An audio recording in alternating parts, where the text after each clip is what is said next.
Saludos cuando abrimos la mesa de este viernes 15 de abril de 2016. Saludos para Ita Heber, buen día. Buenos días. Mauricio Rosenkopf. Muy buenos días.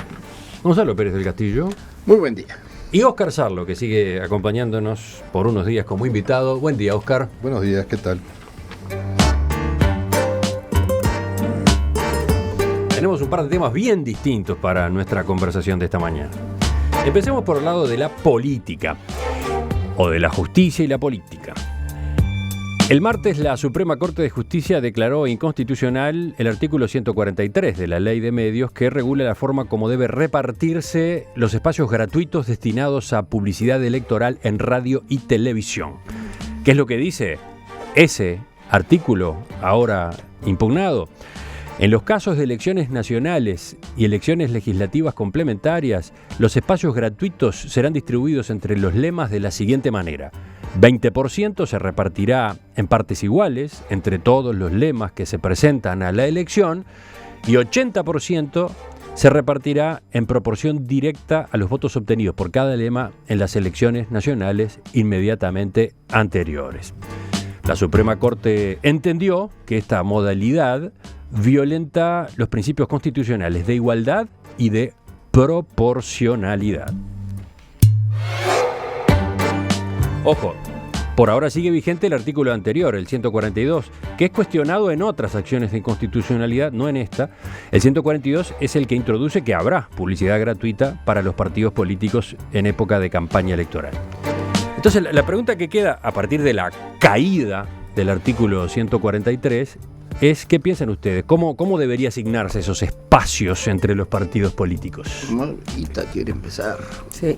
Ita sabe mucho de estas cosas desde adentro. No, yo Desde adentro del Palacio Legislativo. De esas cosas no, sé cómo después funciona. De cómo se otorga, no. Yo quiero precisar una cosa porque estuve leyendo atentamente tu diálogo con el doctor Martín Rizzo. El doctor Martín Rizzo fue quien redactó la acción de inconstitucionalidad del Partido Independiente, esta que fue aceptada por la Suprema. Y además es un prestigioso abogado constitucionalista. Entonces estuve leyéndola y él dice que cuando habla de publicidad se refiere a que los partidos pasen actores, cantitos pegadizos, etcétera, etcétera. Y dice, no es algo que favorezca la democracia.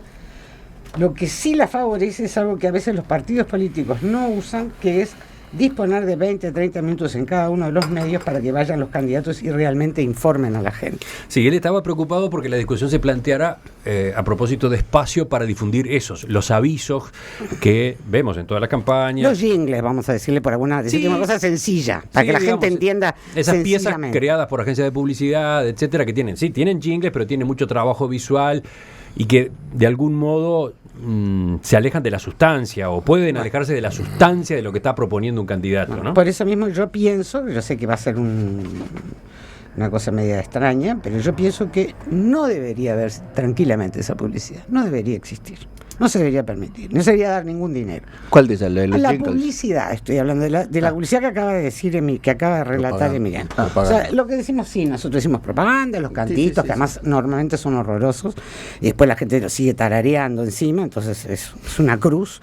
Estamos desesperados todos cuando llega el momento de la elección, nadie puede más, reina la confusión, y creo que sí a los partidos de menos posibilidades económicas, porque son más pequeños, porque son nuevos, o porque se acaban de presentar, sí le daría más de esos 20, 30, o a todos les extendería la cantidad de minutos para que sus candidatos se explayen y los partidos presenten sus propuestas. De repente a esos partidos les daría un poco más de tiempo para que fuera más igualitario, pero directamente el tema de la publicidad y de los cantitos y de las piezas audiovisuales, que los...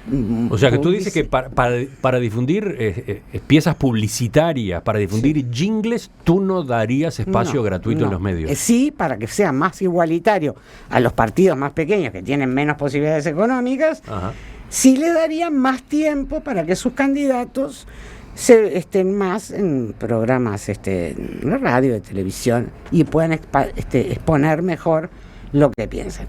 Pero yo trataría de, una palabra que no existe, pero enseriar la campaña electoral. Hacerla más seria. Hacerla más seria. Me seria. parece que menos divertida, pero más seria. Ahí está. Ese es un punto de vista. Aquí tenemos el de Ita, años, no sé cuántos. 30. 30 como secretaria de la bancada del herrerismo No, sobre en el todo Palacio Legislativo. como militante electoral. Y no sé cuántos años más como militante. Vamos a otro punto de vista, el de Óscar, que es abogado. No sé si abogado conversación en estos asuntos. ¿Conversación o conversación? Por lo menos pausa, conversación. Bueno, hay varias cosas, ¿no? Ita arrancó por un lado que no esperaba que saliera, pero la primera cosa quiero decir que en mucho de lo que ella dice me parece razonable. No cabe duda que en una democracia bien fundada, el debate democrático debería ser lo más racional posible, y esto implica no manipular la opinión pública. Crear condiciones de la mínima, no se puede eliminar, pero la mínima manipulación. Una de las formas de manipulación obviamente es movilizar la emotividad de una manera o con entusiasmos injustificados o con temores, por ejemplo, generando temores infundados. Y sobre todo cuando llegamos a alguna evidencia como la elección pasada, en la cual vimos que esas composiciones, discrepo porque creo que son muy buenas, algunas piezas musicales eran muy buenas, nos enteramos que la había compuesto la misma persona. ¿Las tres? Sí, 3 de ellas eran compuestas por él mismo, que era un profesional del tema. Entonces, cuando todos creemos que eso es fruto de un fervor partidario y nace del corazón de un partidario, nos enteramos que son compuestas profesionalmente, ¿sí? Aplicando técnicas especiales, en fin, no me parece que esté bueno eso. Ahora, si lo sacamos de este marco de distribución igualitaria, ¿qué quiere decir? Que una cosa es como sugirió Ita, que es prohibirla. No, lo que Ita estaría dice, bueno lo que en Ita los dice medios es, si se va a asignar espacios gratuitos para que los partidos comuniquen sus propuestas electorales, ella entiende que esos espacios no deberían autorizarse para esto, para mensajes publicitarios artísticamente elaborados, pero etc. hubo otra forma, ella dijo prohibirla, porque no entiendo si es en ese espacio o totalmente en los medios, porque si lo libramos otra vez al mercado, los más poderosos podrán hacer campañas de jingles abundantísimas y vuelve a generarse la desigualdad. Por eso mismo te agregaba que duplicaría o lo que fuera necesario la propuesta de los partidos que no tienen posibilidades económicas porque son pequeños, porque recién son fundados, en darles más espacio, pero espacio en serio. Está bien.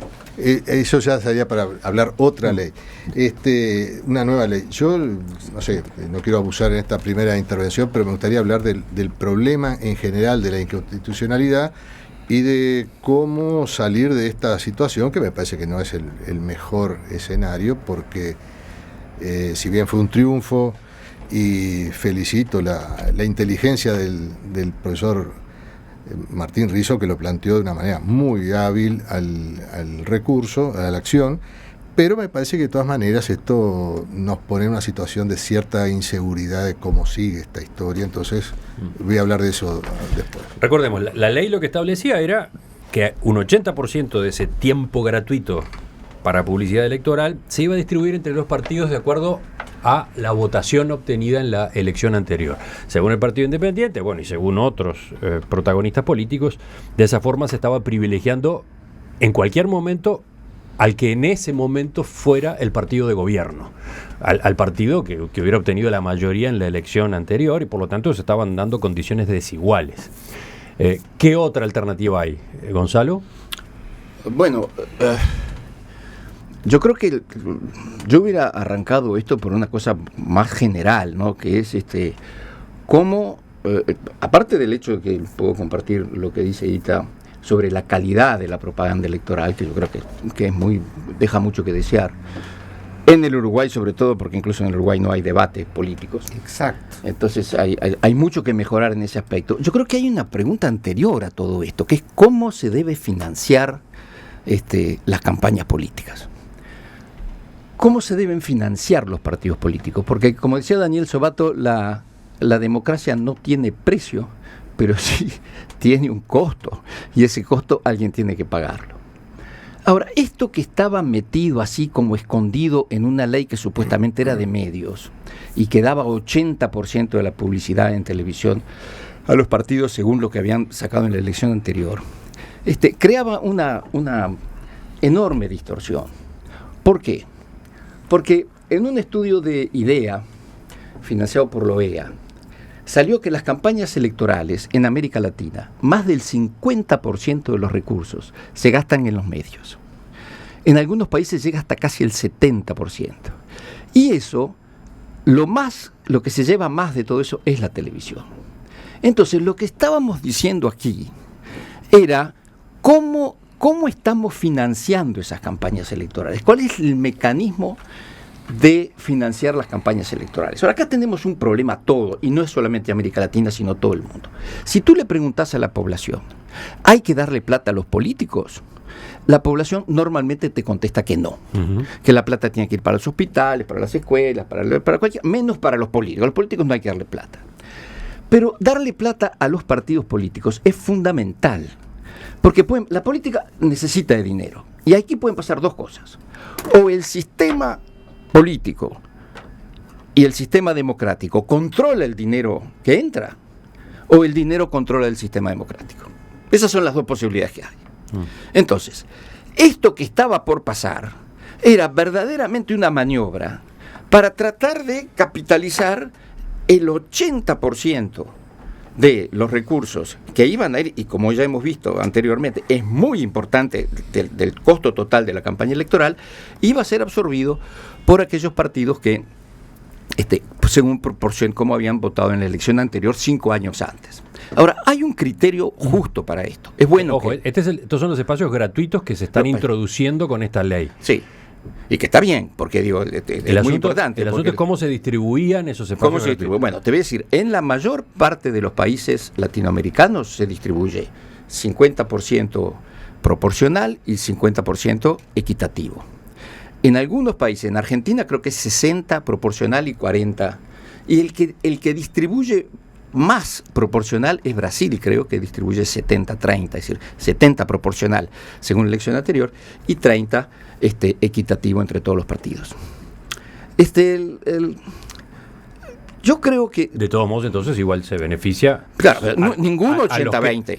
No, pero igual. 80-20 era realmente con una proporción de 70-30, de hecho, se está beneficiando al partido de gobierno, al partido más votado en la última elección. Exacto, y a mí me parece que es exagerado. A mí me parece que en el Uruguay estaría muy bien un 50-50, me parece que sería una cosa justa. Después puedo profundizar un poco por qué. Yo me acuerdo una vuelta que estábamos ahí en los servicios de hotelería, y una mañana ahí desolada, ¿No te estarás diciendo del tema? escuchamos, creo que tú de pronto escuchamos una musiquita, era allí por los territorios de Santa Clara, el séptimo de caballería. Entonces nos impactó, nos impresionó, porque hacía muchos años que no escuchábamos que viniera música de la calle. Entonces se produjo como una especie de alegría. Es decir, era un carro parlante, era una señal de apertura. Estás hablando de la dictadura y tú te encontrabas preso, ¿no? Y estaban pasando, lo que estaban tocando era la marcha de los 3 árboles, eran las elecciones internas de los partidos. ¿Por qué traigo esto antes de todo lo que conversemos? Que al fin de cuentas es un problema de porcentaje, si es 80, 70, 75, está bien, hay que hacerlo, hay una tradición. Pero hay que poner por encima de todo la alegría que termina produciendo que haya, aunque hay abundancia y hay elecciones cada 6 meses en determinado periodo del año, y eso es un exceso, me parece que hay que partir de la base que estamos hablando de un territorio que costó mucho recuperar y creo que están los espacios más o menos bien distribuidos en cuanto a los aportes que se dan. Porque además hay otro tipo de aporte, y esto es en favor de la dignificación y de la dignidad de los parlamentarios. Los parlamentarios tienen por convenio con sus propios sectores un porcentaje de aporte para el funcionamiento de sus partidos, para el funcionamiento de sus campañas. Es peligroso abstraer esta cuestión diciendo no tenemos por qué financiar la campaña electoral de los partidos. Con qué gusto la hubiéramos financiado cuando no teníamos esas campañas. Perdón, pero a los partidos se los financia para su funcionamiento normal durante los 5 años, ¿no es cierto? Lo que estamos hablando es del momento electoral. El acceso a los medios. Por eso, el acceso a los medios. No, el partido funciona con dinero de todos nosotros. No, perdón, y ya está previsto además que en campañas electorales también los partidos reciben en función de la votación. Se les adelanta un dinero y después se hace la cuenta final. Exactamente. Reciben del Estado un pago por los votos que consiguen. Normalmente se les adelanta un dinero, sí, suponiendo que van a sacar tanta cantidad de votos que a veces resulta, a veces no resulta, a veces resulta mucho más de lo que se esperaba. Por otro lado, los partidos consiguen su propio dinero con donaciones, con recolecciones de fondos, y acá aparece este otro instrumento: espacios gratuitos en los medios. Yo voy a plantear, porque no vamos a poder desarrollar todos los problemas que plantea esto, pero la primera cuestión es esa última que ustedes tocaban. Es decir, si el criterio que defiende la Corte, suponiendo que fuera esto en última instancia, ¿no? Yo creo que la Corte lo que está haciendo es decir, no estoy de acuerdo con esta proporcionalidad, pero si fuera un igualitarismo radical, se viene abajo entonces la financiación por los votos emitidos en la anterior elección. No hay ninguna razón para dar ese premio tampoco. Si el funcionamiento tiene que ser equitativo. El financiamiento es en función de la votación que obtiene en la propia elección. En la propia elección. Sí, cuando empieza la campaña, los partidos y sectores reciben un adelanto en función de la votación anterior. Pero el ajuste final, la cifra final que les llega, se verifica después de la elección. Perfecto. En función de la votación peor real. Todavía, porque tendrían que devolver dinero. Bueno, no, en general y no entonces, pasa. ¿por qué no es igualitaria el financiamiento? Si tenemos que postular o favorecer a los nuevos ingresantes, a los que tienen menos representación, ¿por qué tenemos que favorecer distinto a los financiar distinto? Digo, si ese fuera el argumento, no puede ser tan simple la cosa. Entonces, primero, hay varias cosas que me llaman la atención y que yo llamo la atención de otras. Primero, no se ha dado ninguna difusión, yo por lo menos no lo he visto, ¿cuál fue la actitud de los 3 partidos restantes emplazados a defender la ley? ¿Qué hicieron? ¿Se allanaron todos a la acción del... ¿Cuál fue la actitud del Partido Nacional? Me parece que estamos más preocupados por el tema de la seguridad, ¿no? Bueno, esa es una cuestión interesante que nadie ha puesto el ojo en eso. La segunda cuestión importante es...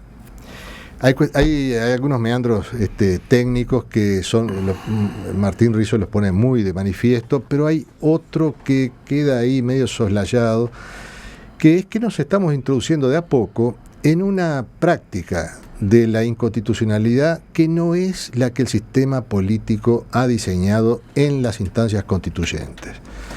En el Uruguay no hay un control de constitucionalidad. El control de constitucionalidad, lo que se llama control de constitucionalidad o acciones de inconstitucionalidad, tienen 2 fundamentos: o defender los derechos individuales, del estilo norteamericano, o defender la Constitución, que es el modelo más republicano, de tipo más igualitario, en fin. Pero son 2 concepciones bien distintas. En el control de constitucionalidad en defensa de la Constitución, o sea, como gran marco de convivencia de todos, ahí lo que existen son acciones que permiten derogar las leyes que violan la Constitución. Y eso no tiene ninguna restricción. Cualquiera lo puede plantear.